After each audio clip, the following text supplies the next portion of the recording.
영상을 보시죠.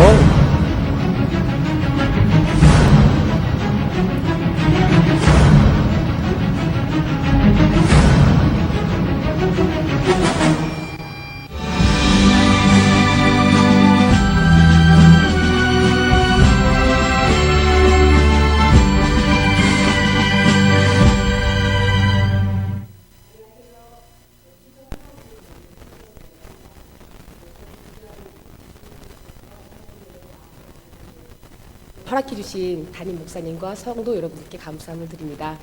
우선 제가 예수님 만나기 전 어떠한 삶을 살았고 예수님 만나서 어떻게 변화된 삶을 사는지 30분 안에 나눠드릴 텐데요. 올해 나이가 40입니다. 1분에 1년 얘기해도 시간이 듣는 단어 중에 좀 갭이 생기고 이해가 가지 않는 부분이 있더라도 그냥 저 마음을 담아서 진솔하게 간증을 하도록 하겠습니다. 저는 과거에 강남 템프로 술집 마담이었습니다. 술, 도박 중독으로 인생의 벼랑 끝에 섰다가 부활하신 예수를 만나고 저를 묻고 있던 제 인생의 모든 문제로부터 자유케 될 뿐만 아니라 복음이 제 생명보다 귀하게 된 간증을 나누고자 이 자리에 서게 되었습니다. 저는 어릴 적 아버지의 사업 실패로 집안이 가난했어요. 그래서 어른이 되면 돈을 많이 벌어 행복하게 살고 싶었고 20살만 넘어봐라. 세상돈이 다 내 돈이 될 것만 같은 막연한 자신감이 있었습니다. 그렇지만 중학교 때는 항상 문제였고요. 고등학교는 서대문에 있는 야간 고등학교를 들어가게 되었어요. 88 올림픽 경기가 끝나고 한국 경기가 한참 좋을 무렵 학교에선 낮에 다양한 기업으로 취업을 아르바이트를 내보냈는데요. 저도 선생님의 추천서를 받아 대기업 비서실로 입사를 하게 되었어요. 지금은 부도가 나고 없어진 회사인데요. 광화문에 사직 터널에 있던 정유회사였습니다. 선생님의 추천서를 받아서 대기업 비서실로 갔는데 저가 비록 아르바이트였지만 보너스가 600%였고요.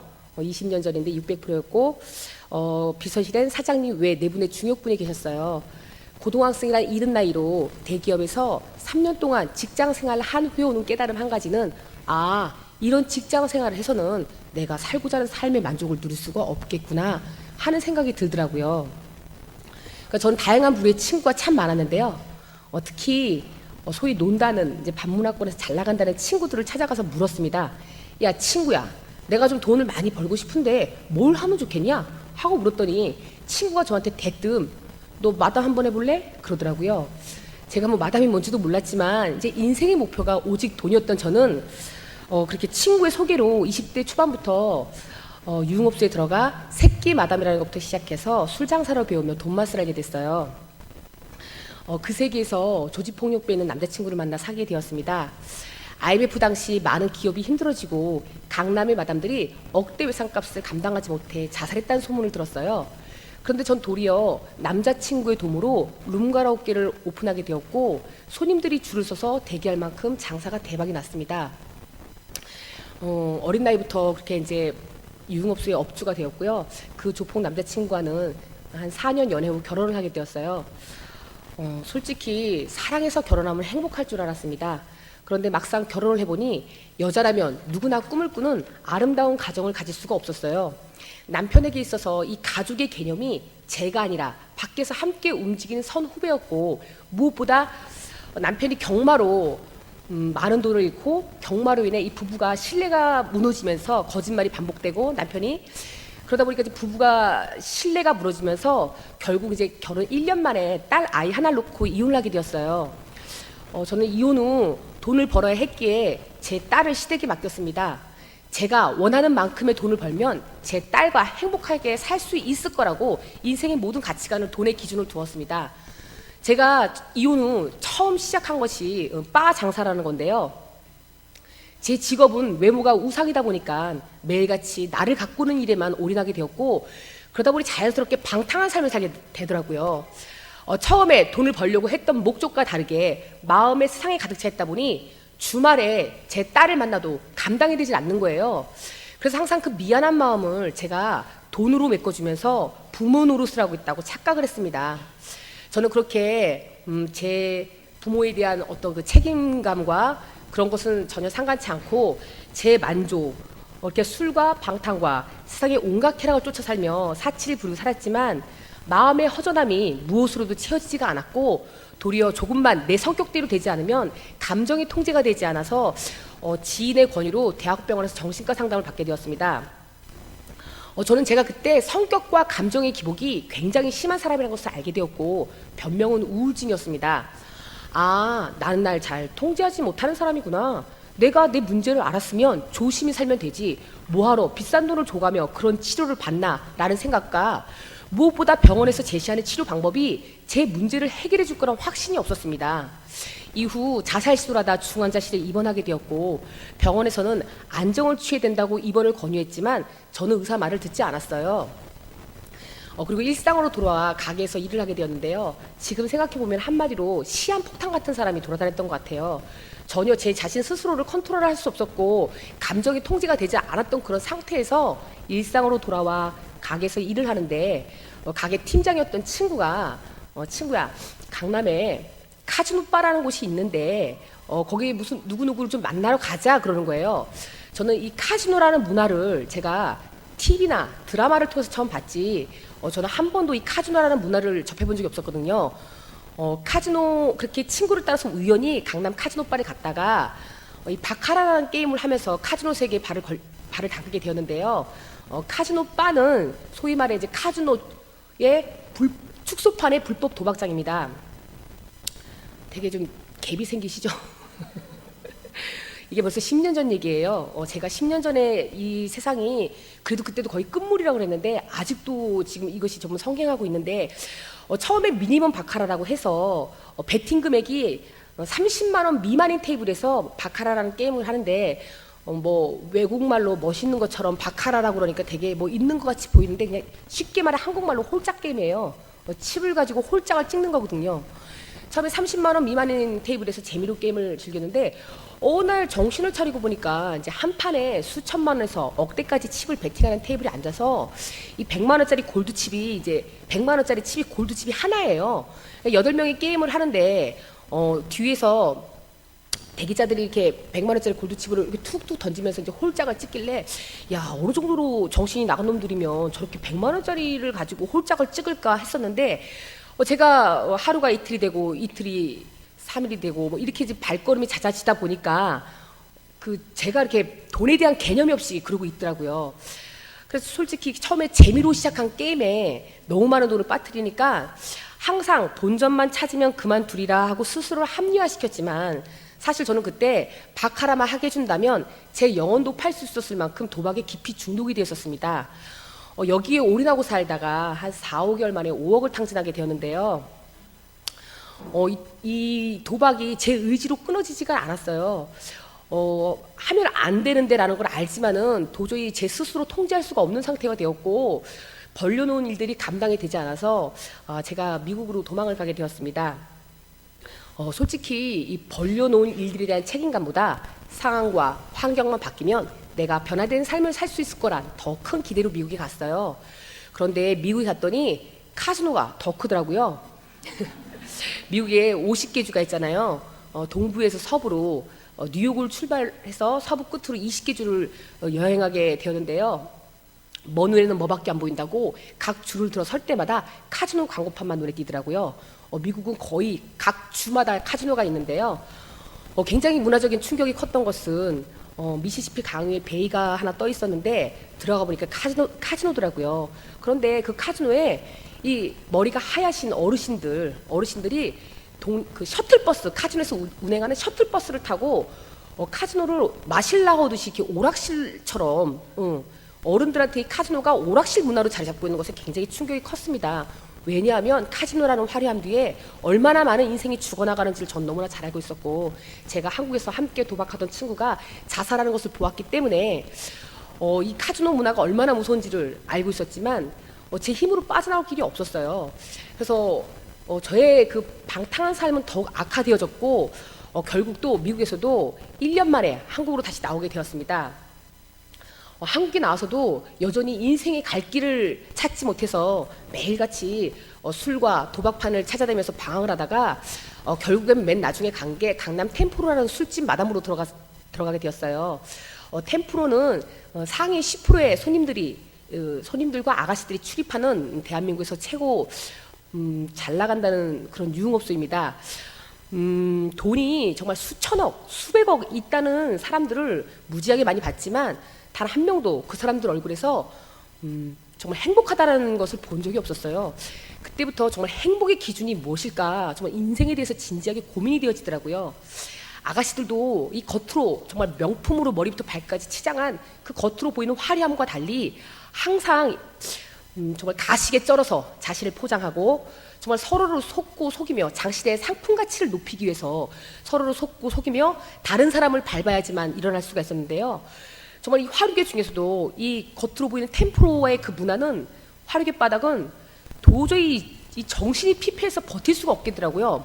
얼마나 그 생존 경쟁이 치열한지 제가 뭐 세상에서 망나니 같이는 살았지만은 누구를 막 남을 속여보거나 뭐 이렇게 뭐 잔머리를 굴려봐서 살아보질 않았기 때문에 이게 뭐 사람들하고 정신적으로 밀당하고 이게 굉장히 피곤하더라고요.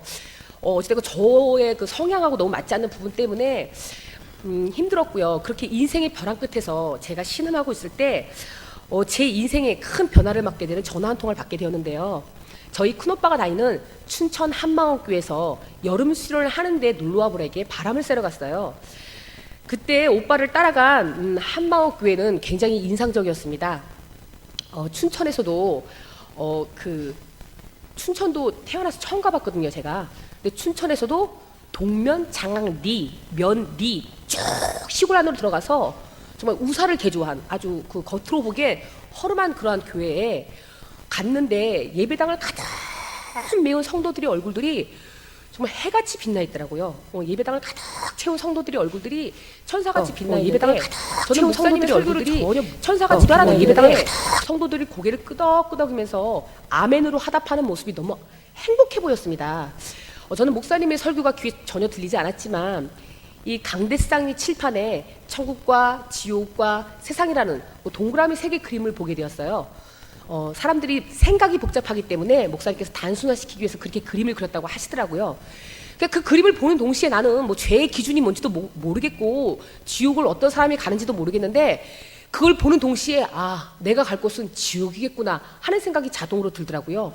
수련회 때 남들은 뭐 은혜를 받아가지고 막 교제를 나누고 뜨거운데 저는 그냥 내가 갈 곳은 지옥이겠구나 그런 마음을 갖고 일상으로 돌아오게 되었습니다. 이후에 강남으로 돌아와서 여러 가지 과정이 있었지만 정말 방황에 거듭될수록 제 힘으로 사는 의지 자체가 다 무너지기 시작하더라고요. 그래서 사는 게 너무 지치고 힘들어서 춘천에서 이제 학원을 하고 있는 오빠에게 전화를 걸어서 오빠 내가 춘천 가면 먹고 살 일이 있을까? 하고 물었더니 마침 학원 데스크에 격리를 구하는데 오라고 그러더라고요. 그래서 월급이 얼마야? 그랬더니 원래 월급이 120만 원인데 넌 동생이니까 150 줄게 그러더라고요. 근데 저는 사실 이제 순간 제 마음에 드는 생각이 나보고 죽으라 그래라. 아니 술 한 벽값 받아고 어떻게 먹고 살아? 그러니까 제 머리에는 이제 돈에 대한 개념도 없고 가치관이 없다 보니까 막막했어요. 그런데 사는 게 너무 지겹고 지치고 힘이 들어서 그래 잠시 춘천 가서 한 6개월 쉬다가 그리고 다시 돌아와서 재충전하고 다시 일을 하자라는 마음으로 춘천으로 이사하게 되었습니다. 근데 다행히도 이제 학원이 오후 4시에 출근을 해서 밤 12시에 퇴근하다 보니까 낮과 밤이 바뀐 저의 생활과 사이클이 맞는 거예요. 그래서 하나님께서 참 한 걸음 한 걸음 예비하시더라고요. 사이클이 맞으니까 별 어려움이 없었습니다. 그런데 그렇게 직장 생활하면서도 퇴근 후에 여전히 술, 담배, 인터넷 도박을 끊지 못하고 살던 제게 현실적인 문제를 딱 직면할 때마다 제 세계에 갇혀있을 때는 모르겠는데 현실적인 문제를 딱 직면할 때마다 내가 왜 사는지 내가 어떻게 다시 예전의 일로 복구할 수 있으며 현실적인 문제를 생각할 때마다 죽고 싶다는 생각이 저를 뒤덮기 시작하는 거예요. 사실 저는 성격이 굉장히 명랑하고 단순해서 죽고 싶지가 않아요. 그런데 자꾸 죽고 싶다는 생각이 제 의지와 상관없이 들어오는데 어느 날은 퇴근 후에 밤에 집에 혼자 있는데 죽고 싶다는 생각 자체를 넘어서 제 온몸이 저도 알 수 없게 이 몸이 막 사지가 떨리는데 정말 너무 무서워서 제가 정말 침대 위에서 이불을 뒤집어 쓰고 정말 달달달 떨다가 큰오빠가 선물해준 성경책을 끌어안고 잠이 들던 기억도 아주 생생합니다. 다음 날 날이 밝은 후 저희 집인데도 얼마나 무섭던지 걸음아 나 살려라는 심정으로 학원으로 달려가게 되었어요. 출근해서 인터넷을 딱 켜보니 대한민국에서 최고 잘 나간다는 탤런트 C양이 이 국민여 배우가 자살한 것을 보고요, 너무 충격을 받게 되었어요. 왜 충격을 받게 됐는지 얘기를 하자면요, 또 1시간이에요. 어찌됐건 너무 충격을 받게 되었습니다. 이 탤런트의 죽음으로 제가 정말 결정적으로 죽음 앞에서 고민을 해보게 되는 계기가 되었어요. 그래서 주변에서 나에게 예수를 믿으라고 했던 사람을 찾아가 물었습니다. 진짜 하나님이란 분이 살아 계시냐? 그럼 그분이 나 같은 사람도 만나 주시냐? 그럼 그분을 만나려면 기도는 어떻게 해야 되는 것이냐? 아니 보이지 않는 하나님을 어떻게 믿냐? 성경책에 하나님의 말씀이라는 증거가 어딨냐? 이거 꾸며낸 거 아니냐? 그렇게 정말 갈급한 마음으로 제가 교회를 따라 나서게 되었고, 정말 말씀을 간절히 사모하는 가운데서 전 세상에 태어나 정말 복음이 무엇인지, 예수님이 누구신지를 처음으로 듣게 되면서 내가 왜 세상에서 그러한 인생을 살 수밖에 없었는지 제 인생에 대한 비밀이 정말 말끔하게 풀려버렸습니다. 사실 저는 모태신앙이었습니다. 엄마 뱃속에서부터 교회를 15년 동안 아주 열심히 다녔지만 예수님이란 인물은 머리에 후광을 달고 나오거나 정말 벽화 속에 그림으로 그려져 있는 그야말로 신화 속에서 만들어낸 그런 가상 인물인 줄 알았어요. 그런데 예수님은 BC와 AD의 기준이 되시며 BC 4년경 베들레헴에서 태어난 역사 속 4대 성인 중에 한 분이신 실존 인물이라는 거예요. 성경은 구약과 신약이 있는데 구약은 이스라엘의 역사이며 이 땅에 오실 메시아에 대해서 300여 가지의 예언이 기록되어 있다는 겁니다. 그 중에 이사야 9장 6절에 이는 한 아기가 우리에게 낳고 한 아들을 우리에게 주신 바 되었는데 그 어깨엔 정사를 메었고 그 이름은 기묘자라 모사라 전능하신 하나님이라 영존하신 아버지라 평강의 왕이라 할 것입니다. 이사야 53장에 그가 찔림은 우리의 허물을 인함이요 그가 상함은 우리의 죄악을 인함이라. 그가 징계를 받음으로 우리가 평화를 누리고 그가 채찍에 맞음으로 나음을 입었도다. 이렇게 이 땅에 오실 메시아에 대해서 300여 가지의 예언이 기록되어 있고, 신약은 그 창조자 하나님이 이 땅에 사람을 오셔서 나는 너희들이 기다리던 메시아다. 곧 모세의 율법과 선지자의 글과 시편에서 말한 자가 바로 나다. 나는 부활이요 생명이니 나를 믿는 자는 영원히 죽지 아니한다. 지금 인간 예수가 자신이 천지를 창조한 하나님이라고 주장을 하고 구약의 모든 예언을 다 이루시고 온 인류의 죄를 위해서 십자가에 죽으시고 부활하셔서 나의 주, 나의 하나님으로 확증시키셨다는 겁니다. 성경대로 죽으시고 성경대로 부활하신 예수님은 완전한 사람이셨고 완전한 하나님의 아들로 인정되셨다는 거예요. 부활? 사람이 어떻게 죽었다 살아날 수 있지? 정말 죽음이 끝이 아니라는 건가? 저는 어릴 적 부활이라는 것은 정말 달걀을 먹던 기억밖에 없었거든요. 그렇게 정말 예수님의 부활에 담긴 의미가 무엇인지를 고민하게 되었어요. 그러던 어느 날 성경책에 요한복음 2장에서 유대인들과 예수님의 대화를 보게 되었는데요. 유대인들이 예수님에게 야, 당신이 하나님의 아들이거든 우리에게 표적을 보여줘라 하니까 예수님께서 생뚱맞게 동문서답을 하시는 거예요. 46년 동안 지은 성전을 가르쳐 하신다는 말씀이 너희가 이 성전을 헐라 내가 4월 동안에 일으키라 하시는데 이 말씀은 뭐 도무지 제 이성적인 머리로는 이해가 가지 않는 거예요. 그래서 이 말씀을 가지고 엎드려 기도하며 고민하는 가운데 요한복음 2장 22절에 죽은 자 가운데서 살아나신 후에야 제자들도 이 말씀하신 것을 기억하고 성경과 및 예수 하신 말씀을 믿었더라. 죽은 자 가운데서 살아나신 후에야 이 말씀이 생각나며 예수님께서 성전된 자기의 육체를 가르쳐 하신 말씀이 제게도 예수님의 부활이 확증되어 실제가 되는데 순간 헉소리가 나오더라고요. 부활하셔서 지금도 살아계신 창조자 하나님 앞에 딱 서보니 이분을 믿지 않고 내가 주인 되어 살았던 삶이 얼마나 악랄한지를 성령께서 비춰주시는데 정말 절규가 터져 나오더라고요. 야, 정말 인생을 살면서 수없이 풀리지 않았던 그 궁금증들이 이분을 만나는 순간 딱 풀어지는데 한마디로 내가 사는 이곳이 완전히 어둠이었구나. 싹 다 어둠이었구나. 이게 그냥 한순간에 알아지더라고요. 이 어둠에서 내가 35년을 마귀에게 속아 내가 주인 되어 내 멋대로 살았구나. 눈에 보이는 세상의 전부인 줄 알고 살던 제가 부활의 주를 만나고 보이지 않는 영적 세계가 있다는 것에 너무 충격을 받게 되었어요. 목사님께서는 이 세상에서 자기가 주인 되어 사는 삶은 욕심과 자랑밖에 없다고 하시는데 정말 제 인생을 돌아보니 육신의 종욕, 안목의 종욕, 이생의 자랑, 오직 내 만족, 나를 위한 삶, 본질 자체가 내가 주인이 죄의 열매가 주렁주렁 열릴 수밖에 없었구나. 정말 정신을 차리고 보니 나도 나를 용서할 수가 없는 완전한 괴물이었더라고, 괴물. 그런데 이런 괴물 같은 나를 살리려 창조자 하나님이 이 땅에 사람을 오셔서 내 죄 때문에 십자가에 죽으시고 부활하셔서 나의 주인이 되어주신 거예요. 내가 대신 죽어야 할 십자가에 예수님께서 죽으신 이유가 너를 사랑하기 때문이라 하시는데, 정말 전능자의 그 이해할 수 없는 사랑 앞에 꼬꾸랄 수밖에 없었습니다. 하나님께서는 이런 저를 향해 너의 괴물 같은 옛사람은 나와 함께 십자가에 죽었다. 내가 살 때 너도 함께 살았다. 손을 내미시며 저에게 두려워하지 말아라. 누구든지 그리스도 안에 있으면 새로운 피조물이라. 이전 것은 지나갔으니 보라 새 것이 되었도다. 정말 죄인 중에 죄인, 괴수 중에 괴수, 나 같은 자도 이분의 핏값으로 죄사함을 얻었을 뿐만 아니라 영원히 온전한 새로운 피조물이 되어 완전한 자가 되었다는 이 복음은 그야말로 세상 언어로 표현되지 않는 충격 그 자체였어요. 정말 인생 막장 벼랑 끝에서 죽음이 끝이 아니라 영원한 천국이 있다는 것이 예수님의 부활로 확증되던 그날, 하나님 감사합니다. 하나님 감사합니다. 나는 살았다. 나는 살았다. 내 안에 메아리가 쳐지더라고요. 그제서야 어릴 적 아빠가 제 머리를 쓰다듬으면서 딸아, 난 너의 육체 아버지지 너의 영원한 아버지는 저 하늘에 계신 분이란다. 그 말씀을 이해하지 못했어요. 아빠가 얼마나 먹고 사는 게 힘들면 나한테 저런 말씀을 하실까. 어릴 적에 아빠가 제 머리를 쓰다듬으면서 그런 말을 하시길래 얼마나 아빠가 먹고 사시기 힘드시면 저런 말씀을 하셨을까 했는데, 그 말씀이 이 부활의 주, 정말 창조자 하나님이 내 아버지인 것이 딱 확증되는 그날, 정말 하나님이 제 아버지인 것이라는 것에 눈이 띄게 되었고, 그제서야 정말 인생의 갈 길을 몰라 방황하던 어둠의 긴 터널에서 빠져나와 마귀의 종노릇에 종집을 짓게 되었습니다. 정말 세상에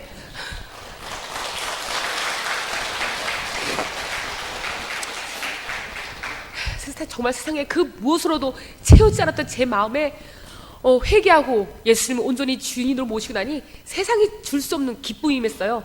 상황과 환경은 변한 것이 없었지만 내 안에 온전히 이분을 마음에 주인으로 모시고 나니까 정말 가슴이 벅차다라는 것을 태어나 처음 경험하면서 구름 위를 붕붕 날아갈 것만 같았습니다. 정말 예수 그리스도 부활은 제 인생 최고의 로또였어요. 하나님이 살아계신 것이 얼마나 충격이었는지 저희 큰오빠를 찾아가서, 오빠 이것은 PD수첩에 알려한다고, 이것은 그것이 알고 싶다에 제보해야 된다고, 아니 하나님이 살아계시는데 왜 이렇게 교회가 조용하냐고, 오빠 나한테 왜 이걸 말 안 해줬냐 했더니 너한테 20년 얘기했어 그러는 거예요. 그러니까 제 마음에 욕심과 세상에 대한 것이 차있으니까 절대로 제 세계에 빠져 있었기 때문에 오빠 얘기를 듣지 못했던 거였잖아요. 그러니까 제가 마음이 낮아지고 바닥을 치기 시작하니까 이 복음이 들렸던 거예요. 그렇게 뜨겁게 예수님을 인격적으로 만나고 새벽 기도를 다니기 시작했는데요. 말씀과 기도도 잘 몰랐던 저였지만 저희 빛이신 예수님을 만나고 이 세상이 어떤 곳인지 알아지기 시작하니까 제일 먼저 정말 다른 기도가 없어요. 영혼에 대한 정말 내 친구들, 아버지 세상에는 내 친구들 어떡하냐고. 하나님, 내가 세상에서 예수 믿는 사람, 다른 사람을 본 적도 없고, 응? 내가 세상에 나와서 교회를 다닌다는 사람을 본 적도 없는데 그건 뭐냐고. 내 친구들 싹 다 지옥 가냐고. 다 자기가 주인데요. 착하면 뭐합니까? 열심히 살면 뭐합니까? 다 자기가 주인되어 사는데 하나님 이 복음을 전할 길을 열게 해달라고 그렇게 간절히 하나님께 부르짖고 기도하는 가운데 어느 날 하나님께서 제 마음에 금식을 하라는 이 쌓인 마음? 그런 걸 부어주시는 거예요. 저는 순간 본능적으로 반응하기를, 아유 하나님 전 금식 못해요 라고 했더니 하나님께서 기질대로 역사하신다고, 야 너는 카지노에서 잘 도금떠라 이러시는 것 같았어요. 왜냐하면 제가 카지노에서는 이 게임에 빠져있느라고 시간 개념 없이 3박 4일 동안 물도 안 마시면서 게임만 했었거든요. 하나님께서 가장 기뻐하는 금식이 흉악의 결박을 끊는 것이라는 이사야 58장 말씀을 받고, 아 금식에 이런 의미가 담겨 있구나 라는 것을 알고 5일 금식을 하게 되었는데요. 금식 마지막 되는 날 바람이 임의로 불매 내가 그 소리를 들어도 어디서 오며 어디로 가는지 알 수 없으나 성령으로 난 사람은 다 이러하니라 라는 말씀이 생각나면서 내가 내 가정을 회복시켜 주리라 하는 기도응답을 받게 되었어요. 근데 저는 순간 또 마음의 반응을 하기를, 하나님 노 하는데 동시에 전화벨이 딱 울려 보니까 8년 전에 이혼한 남편인 거예요. 순간 제가 전화 받기가 겁이 났어요. 사실 저는 그 순간순간들이 이게 기도응답이야, 이게 뭐야, 막 정말 막 혼돈이 와갖고 정신이 없었는데 지나고 보니까 정확하게 정말 하나님의 인도하심이었더라고요. 내 가정을 회복시켜 주리라 하는 기도응답 하고 딱 전화가 와서 보니까 8년 전에 이혼한 남편인 거예요.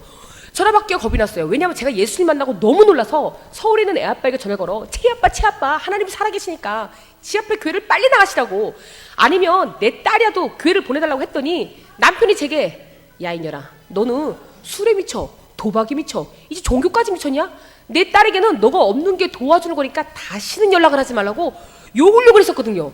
그랬던 남편이 전화 오는 것을 보니까 순간 이게 성령의 역사야, 마귀 역사야, 이 분별이 안 되는 거예요. 그래서 잠시 고민하다가 여보세요? 하고 전화를 받았더니 그동안 핍박했던 목소리는 아주 다르게, 나 바람이 쐬고 싶은데 춘천으로 가도 될까? 하는 거예요. 순간 하나님께서 제 마음에 영혼에 대한 큰 사랑을 보여줘서 남편을 춘천에서 만나게 되었습니다. 조직폭력배던 남편은 술, 마약, 도박 중독까지 정상적인 삶을 살 수가 없던 사람이었어요. 그런데 춘천에 와서 성경대로 죽으시고 성경대로 부활하신 이 예수님이 우리의 주인이시라는 이 복음을 전해줬더니요, 그대로 그 말씀에 아멘을 하고 춘천 서울 혹시 제가 이단에 빠지지 않았을까, 춘천 서울을 3개월 왔다 갔다 하다가 하나님의 인도를 받아서 춘천으로 오게 되었습니다. 남편은 40년 동안 직장이라는 데를 다녀본 적이 없던 사람이었어요. 그런데 춘천에 와서 제가 다니는 학원 운전기사로 취직을 하게 되었습니다. 부부는 뼛속까지 변하지 않으면 믿을 수가 없잖아요. 남편은 하루 자고 일어나서 술 한 번 끊어볼까? 담배 한 번 끊어봐? 하면서 하루하루 변화되기 시작하는데 제 두 눈으로 보면서도 잘 믿겨지지가 않더라고요. 이렇게 저희 부부가 마음의 안정을 찾기 시작하니까 6개월 뒤에 시댁에 있던 딸이 춘천으로 내려와 저희 가정이 주 안에서 온전하게 회복하게 되었습니다.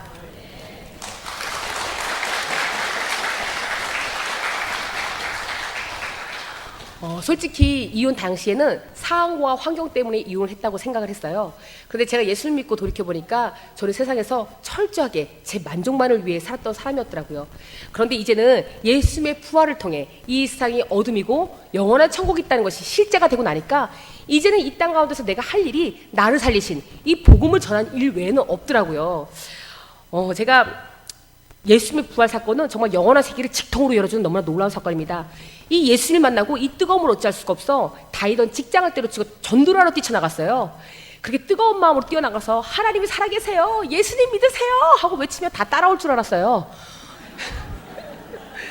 그런데 정말 2년이라는 노방 전도의 시간을 통해서 전 사도행전에 정말 너무나 확실하게 하나님을 인격적으로 만났기 때문에 사도행전에서 안진뱅이가 일어나고 소경이 눈을 뜨고 여러 가지 기적적인 그 사건이 제 삶 가운데 일어날 것을 100% 확신했습니다. 뛰어나가 정말 2년 동안 엄청난 체험을 많이 하고 엄청난 기도의 능력을 많이 경험하게 되었어요. 어떤 자매는 정말 10년 동안 불임이었던 자매가 기도응답을 받고 남자아이를 갖게 되는 놀라운 그런 기도응답도 있었어요. 그런데 그러한 열심과 노력과 놀라운 체험과 표적과 사도행전에 있었던 그대로 그 삶 가운데 실제가 되면서 경험을 했는데 중요한 거는 전도가 되질 않는 거예요. 변화가 되질 않는 거예요. 사람들이 하나님 앞에 굴복하지 않는 거예요. 이유가 뭘까? 정말 이 자매가 10년 만에 불임 가운데 아이를 가졌음에도 불구하고 교회를 따라오지 않는 이 사건, 이 결정적인 사건을 통해서 제가 더 이상 전도의 한계를 느껴서 다 모든 것을 내려놓게 되었습니다. 엎드려 간절히 의뢰하며 기도하는 가운데 성경을 통해서 예수님의 제자들의 삶을 다시 보게 되었어요. 예수님의 제자들은 예수님을 3년 반이나 따라다녔더라고요. 그냥 따라다닌 것도 아니고 자기의 모든 소유를 다 버리고 예수님을 따라다녔고, 도저히 우리는 과학적으로 설명할 수 없는 수많은 기적을 다 봤더라고요. 그리고 제자들은 그런 예수님을 향해서 주는 그리스도시요 살아계신 하나님의 아들이라고까지 고백을 했습니다. 그럼에도 불구하고 예수님이 십자가에 달리실 때 죽음이 무서워 싹 다 배신을 하고 도망을 가더라고요. 사람의 결정적일 때 자기 중심이 드러나잖아요.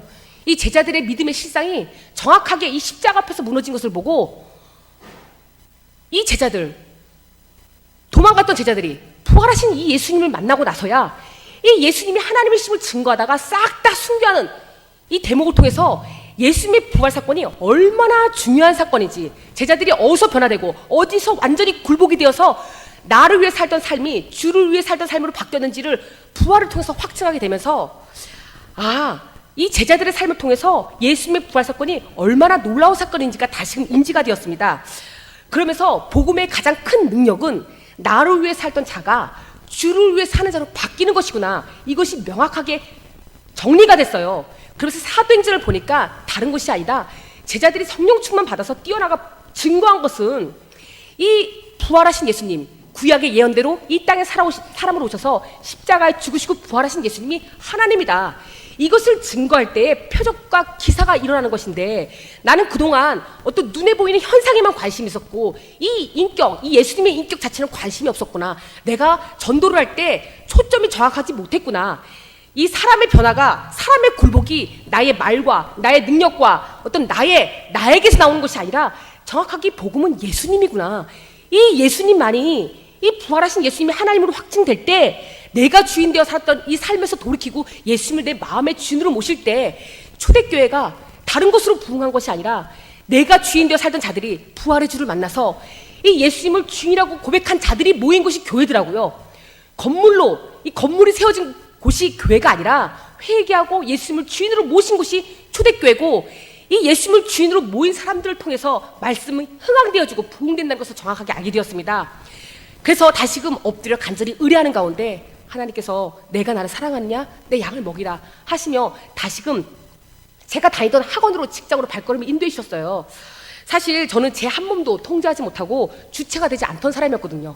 그런데 이제는 예수님이 나의 주인 되시니까 내가 원하는 것, 내가 원하는 곳이 아니라 하나님이 원하시는 것, 하나님이 원하시는 곳에서 순종하면서 입을 여니까 직장에서 이 복음으로 너무나 많은 영혼들이 죽게로 돌아오는 복음의 능력을 경험하기 시작했습니다. 그렇게 내 힘과 내 열정으로 전도를 할 때는 전도도 되지도 않을 뿐더러 사람의 변화를 볼 수가 없었는데요. 이 복음으로 정말 교회를 다녀본 적이 없는 사람들이 전도가 되어져서요, 작은 교회가 세워지고, 더욱이 놀라운 것은 이분들이 복음을 듣고 단순히 삶의 표면적인 변화로만 교회를 나오는 정도가 아니라 술을 끊었다, 담배를 끊었다, 어떤 이런 믿음의 선을 넘어서 정말 초대교회와 동일하게 부활의 증인으로 세워지는 사명을 감당하더라고요. 자기가 주인 되어 살다가 이 부활의 주를 만나고 정확하게 복음이 무엇인지를 듣고 예수님이 주인으로 바꿔치는 순간 열심히 교회 나오세요, 헌금하세요, 뭘 하세요, 이거를 하지 않아도 이 예수님이 누구신지 알아주는 순간, 어떤 분이 이 땅에 오셔서 나를 위해서 죽으시고 부활해서 나의 주인 되어주셨는가, 이 복음이 정확하게 들어가면은 모든 일을 자원하는 마음으로 변화되기 시작하더라고요. 그러면서 지금 제가 이제 학원으로 들어간 지가 4년이 되었습니다. 이 4년 동안 정말 직장에서 교회가 세워지고 예배가 이루어지고 사람들의 변화를 보게 되고, 정말 저는 세상의 모든 사람들이 행복하게 사는 줄 알았습니다. 저는 세상과 좀 더 특별한 다른 삶을 살았기 때문에 제 삶이 불행하고 비참하다고 생각을 했었는데, 세상의 모든 사람들이 밤에 생활을 하나, 나이트 클럽을 다니나, 낮에 직장을 다니나, 이 삶의 문제가 다른 데서 나오는 것이 아니라 정확하게 다 자기가 주인 되어 나온 삶에서 정말 고통받고 힘들어한다는 것을 정확하게 보게 되었고요. 이분들이 다 예수님을 회개하고 주인으로 모시면서 좀 직장에서 지금 놀라운 부흥의 역사가 일어나고 있습니다.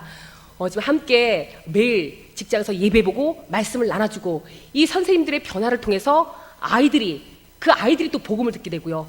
그러니까 그 학부모님들에게 사랑이 많은 학원, 이 사람들이 변화되고 사랑이 흘러넘치니까 도대체 학원에서 무엇을 먹였길래 아이들이 이렇게 집에 와서 가방만 던지고 수학 숙제를 하냐 할 만큼 학원이 지금 부흥되고 있고요.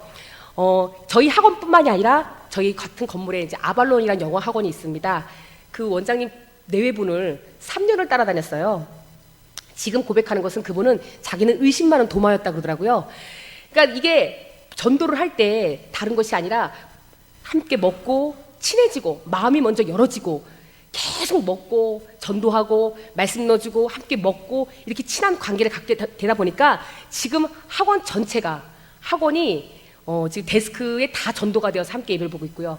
지금 이제 교무실적으로 또 전도 공략을 하고 있는데, 한 사람의 변화가 정말 늦는 것 같으나 정말 한 사람의 변화가 가정으로 돌아가서 그 가정을 다 살리고 이 놀라운 부흥의 역사가 지금 일어나고 있습니다. 도저히 예수를 제가 좀 30분 안에 딱 시간을 맞춰야 되기 때문에 시간이 촉박한데 도저히 예수님을 믿을 수 없는 사람들 연락이 오기 시작하고 있습니다. 저도 이런 가운데 시행착오와 많은 어려움이 있었지만 제 중심을 아시는 하나님께서 삶 가운데 예수님의 인격이 이분이 원하시는 것이 무엇인지를 알게 해주시면서 저를 이제 성령의 지배를 받아 제 인격을 훈련시켜 주시고 계시는데 제가 믿음의 분량이 되고 사람을 품을 수 있는 사람으로 성장하기 시작하니까 둘레에서 옛날 과거에 알던 친구들 도저히 예수를 믿을래야 믿을 수 없는 그 친구들이 인생의 바닥을 치기 시작하면서 가장 기쁜 소식이죠.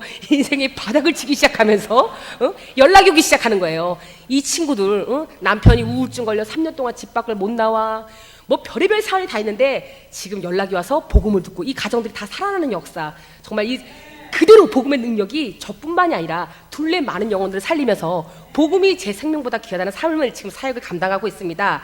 우리 중에 누구든지 자기를 위하여 사는 사람이 없고 자기를 위하여 죽는 자도 없도다. 우리가 살아도 주를 위하여 살고 죽어도 주를 위하여 죽나니 그러므로 사나 죽으나 우리가 주의 것이로다. 이를 위하여 그리스도께서 이를 위하여 우리가 아무도 자기 자신을 위하여 살지 않기 위하여 이를 위하여 그리스도께서 죽었다 다시 사셨으니 곧 죽은 자와 산 자의 주가 되려 하십니다.